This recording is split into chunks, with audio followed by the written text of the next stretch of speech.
Selamat siang, teman-teman. Saya akan membahas satu topik yang akan dibahas di dalam seminar besok, seminar umum bersama Areopagus Network yang berjudul The Other Voice in the Wilderness. Topik yang sangat jarang dikumandangkan, topik yang akan diperluas di dalam wider horizon, sehingga kita akan belajar bersama-sama bagaimana sesungguhnya di dalam konteks anak bangsa dan di dalam konteks kita bersaing di dalam perubahan globalisasi di tengah-tengah COVID. But anyway, kita melihat kejadian-kejadian yang sebenarnya perlu kita mengkritisi dari segala multi aspek. Karena tanpa ada multi aspek, Anda dan saya akan mengalami kesulitan menangkap substansi dan bagaimana kita melihat seluruh framework dan cara berpikir dan kita mengolahnya di dalam struktur hidup Anda dan saya di ruang bisnis kita, pendidikan, keluarga, dan segala macam.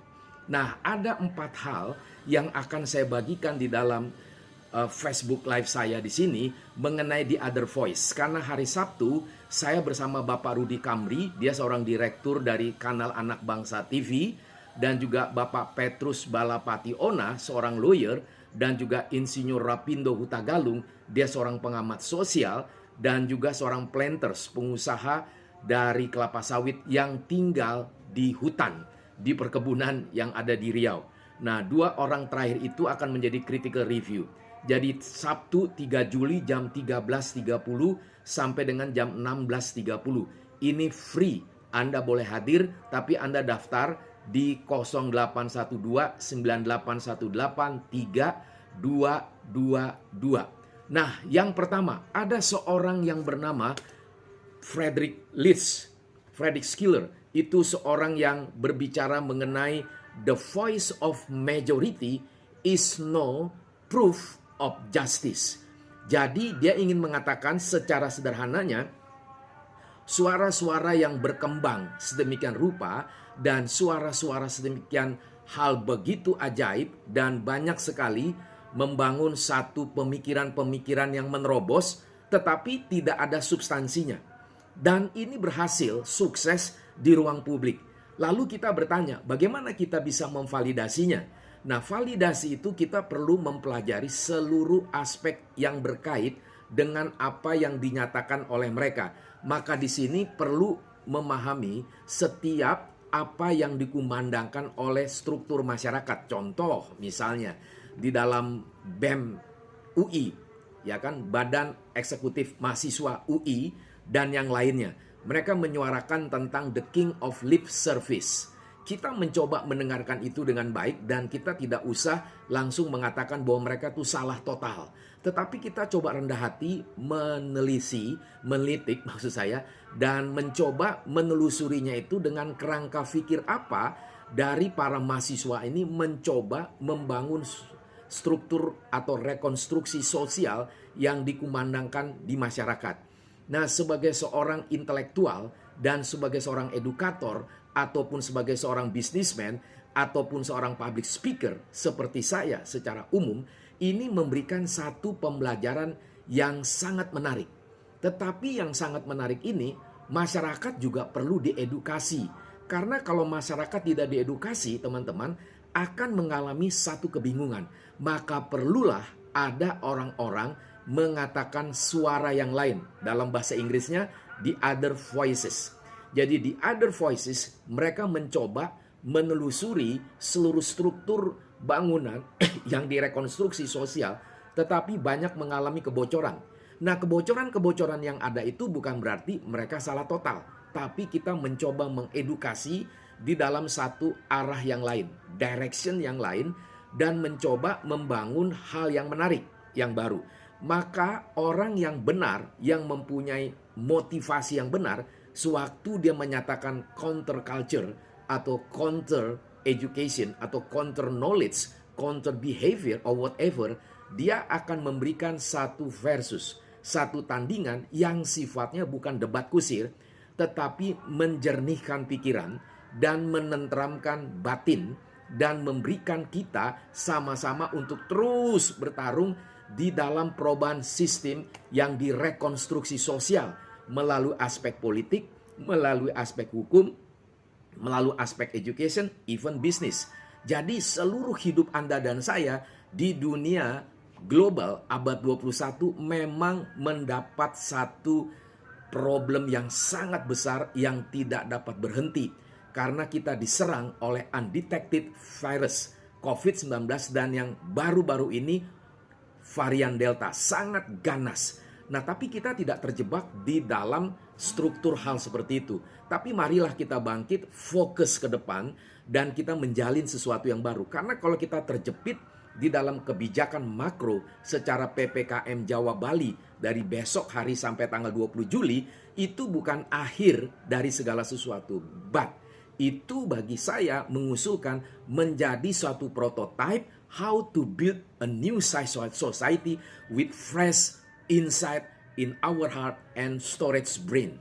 Itu yang menjadi satu kunci Anda dan saya akan tetap eksis walaupun terjadi pro kontra perdebatan di ruang sosial, di media sosial, di bentuk yang lain, tidak membuat Anda itu menjadi seorang pribadi yang apatis. Tetapi bagaimana kita terus belajar menjadi masyarakat yang baik. Maka Sabtu besok Areopagus itu memberikan satu seminar yang sangat edukatif, yang sangat inspiratif, dan mempunyai jiwa intelektual yang tidak bersifat murahan. Tetapi memberi kita hasrat mencari segala sesuatu yang bernilai berlian di dalam pasir yang begitu banyak. Maka teman-teman, saya ajak nih besok jam 13.30 sampai jam 16.30. Anda bisa telepon di 0812-9818-3222. Itu free of charge. The Other Voices in the Wilderness. Saya bersama Bapak Rudy Kamri, seorang direktur dari Kanal Anak Bangsa tentang masalah sosial. Lalu seorang lawyer yang sangat sering kita melihat di ruang ILC Karni Ilyas, yaitu Bapak Petrus Balapationa, dan juga seorang aktivis sosial yang sangat pinter, yang IQ-nya di atas 140, Bapak Insinyur Rapindo Hutagalung, dan seorang planter, seorang pengusaha kelapa sawit yang ada di Riau. Jadi kita bisa melihat seluruh the resourcefulness ideas, how to talk and to convince, and we know something different contexting, but we will be something different as the professional. Nah, itu hal yang kedua, saya ingin membahas mengenai the other voices versus postmodern culture. Karena saya memahami filsafat, saya memahami bisnis, saya memahami education, saya menjadi public speaker, etc. Tetapi bukan itu yang saya mau katakan. Bagian di dalam seluruh hidup kita, di dalam situasi seperti ini, di tengah COVID yang begitu agresif, begitu menggila, tetapi saya tetap melihat ada aspek positive side. Ada hal yang perlu kita memahami. Jadi kalau kita melihat dalam dunia abad 21 sekarang, postmodern culture, mereka ingin mengatakan tidak ada yang benar di dunia ini. Agama apapun Anda, hebatnya apapun Anda, Jacques Derrida dan Foucault dan banyak yang lain ingin mengatakan apa? Seluruh dunia abad 21 tidak ada yang absolut, yang benar. Yang benar adalah Anda membaca buku kitabmu, membaca strategi bisnis, pendidikan, dan sejenisnya, itu tidak tergantung berdasarkan otoritas dari pengarang, tetapi berdasarkan reader text. Adalah pembaca teks itu lalu menginterpretasikannya dan menjadikan satu one direction, I'm the truth. Jadi zaman sekarang kebenaran itu bukan berdasarkan agama, berdasarkan suku, berdasarkan bangsa, tetapi berdasarkan segala sesuatu yang keluar dari diri dia.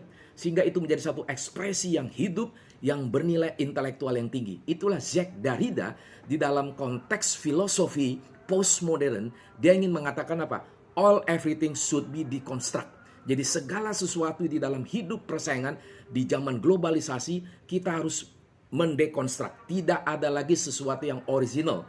Tetapi yang original itu dikotakkan secara pribadi. Maka tidak heran kenapa Elon Musk yang begitu brilliant otaknya membuat mobil listrik dan merencanakan 2030, 2050 dan seterusnya memindahkan manusia yang intelektual yang sangat brilian di seluruh dunia. Dia berkomit 1 miliar manusia akan pindah ke planet Mars. Wonderful. But, itu lagi ya, apakah segampang itu? We don't know yet. But, reality ini menjadi satu kenyataan. Sebagaimana Jennifer Lawrence di dalam film Passengers, dia merepresentasikan someday in our people in this earth will be moved to the planet Mars. Itu menjadi satu cita-cita dari Jennifer Lawrence, bintang film cantik Hollywood yang memainkan film sebagai tokoh di Passengers. Nah, di sini karena postmodern menyatakan hasil kebenaran itu ada rekonstruksi sosial, dan itu kalau diterima dengan mayoritas voice akan menjadi kebenaran yang baru. But orang postmodern is not true anymore. Everything is depend who you are. Tergantung siapakah kamu di dalam realita hidup kami sehari-hari. Maka the other voice, lawannya ini ingin mengatakan apa? Harus muncul dan gebrak, punya logika sehat dan berhati nurani, takut akan Tuhan, dan mampu celikan mata bersifat investasi, catatan sejarah seorang pribadi, seorang tokoh nanti akan ditulis di dalam buku kehidupan peradaban bangsa. Wonderful. Itulah kenapa historical development harus kita pelajari. Jangan buang sejarah, jangan lupakan sejarah. Sehingga nanti bangsa kita, menurut saya, ini bisa debatable, 2030 kalau masih begini saja, hanya tinggal 9 tahun, kita susah siap tinggal landas 2045 100 tahun bangsa kita merdeka. Karena kita masih berkecamuk kepada hal-hal yang too basic, yang tidak lagi berbicara mengebut. Sehingga waktu saya ke Beijing, ke Shanghai, ke San Francisco, ke Chicago, ke New York, kemana lagi tuh, ke yang lain-lain, Los Angeles dan lain sebagainya, dan di ASEAN, di Jepang, saya malu sekali, ke Dubai, embarrassing. Mereka begitu maju, begitu up to date. Kita masih ribut sesuatu yang begini saja. Jadi, dengan perkataan lain, Anda dan saya dituntut should keep burning on fire in the middle society.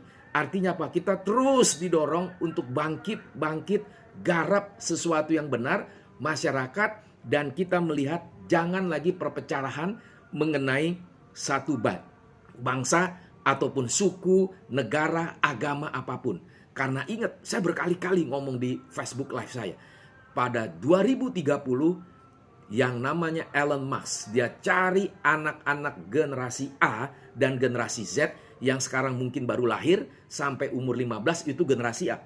Lalu generasi Z umur 16 sampai 25, itu investasi peradaban yang akan dipersiapkan oleh Elon Musk. Anak saya kuliah di Amerika yang umur 20 tahun. Dia mengatakan, "Papa, di Amerika yang namanya Elon Musk, seorang tokoh yang brilliant, orang yang begitu cerdas, selalu breakthrough, fresh from the oven, menghasilkan segala sesuatu sehingga orang-orang di Amerika, baik itu keturunan Cina, keturunan Arab, tapi yang otaknya cerdas, begitu bercita-cita bersama-sama ingin Elon Musk bangun peradaban yang baru, dan mereka tidak peduli lagi agama apapun Anda, selama Anda punya otak cerdas, bangun budaya yang baru." Wow, saya mengatakan sama anak saya, ini satu big risk, satu resiko yang besar sekali.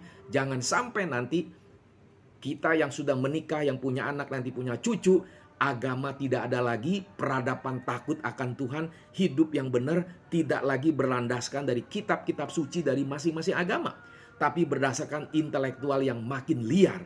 Kemungkinan yang ada ke depan yaitu tidak ada lagi perang yang sifatnya mematikan orang, tapi perang yang bagaimana meliarkan otak supaya bisa eksis di padang belantara kehidupan. Jadi Anda dan saya harusnya berpikir bagaimana di tengah-tengah masyarakat seperti ini, Anda dan saya harus berbicara dan memberikan problem solving yang bersifat edukatif. Terhadap apa? Keprihatinan. Kita lihat COVID susah.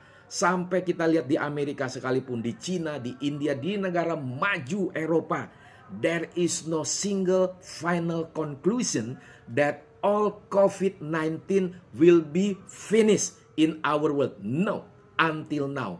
Jadi COVID akan makin variatif, makin jahat, makin kreatif, dan makin buas cari mangsa yang akan dilahap sedemikian rupa. Sangat menakutkan. Tapi bagi saya, hal keprihatinan ini harus diterobos dengan membangunkan satu produktivitas, kreativitas di dalam bisnis yang tetap harus jalan. Ada jiwa kompetisi, maka ketidakadilan seperti narkoba, koruptor itu harus dihukum dengan jalinan hukum yang jujur dari pengacara, dari jaksa, dari hakim, dan lain sebagainya yang terkait. Karena kita harus merubah struktur masyarakat yang makin lama buta terhadap kebenaran dan makin lama liar terhadap kebenaran sendiri, yang akhirnya kepentingan ego sektoral menjadi sesuatu yang memalukan. Yang terakhir, the other voice, usulan saya yang keempat ini adalah how to build great civilian facing 2030 and next. Bagaimana suara kita yang mempunyai bijaksana, suara kita yang mengenal Tuhan kita, suara kita yang menyembah Tuhan kita masing-masing di agama kita, kita mulai merindukan membangun satu masyarakat yang besar, yang agung, menjadi hal yang dihargai oleh seluruh bangsa di dunia. Kuncinya 2030. Only left rest 9 years ahead. So all of us starting from now to think all things about the global quality. Oke, teman-teman, jangan lupa besok Sabtu jam 13.30 sampai dengan jam 17. Bapak Rudy Kamri dari Kanal Anak Bangsa, Bapak lawyer dari seorang lawyer Petrus Balapationa, saya Tumbur Tobing, dan juga Rapindo, Insinyur Rapindo Hutagalung, dan Bapak Eli Hasiolan, seorang planters, akan bersama-sama mengisi satu hal, The Other Voices in the Wilderness. Oke, see you tomorrow.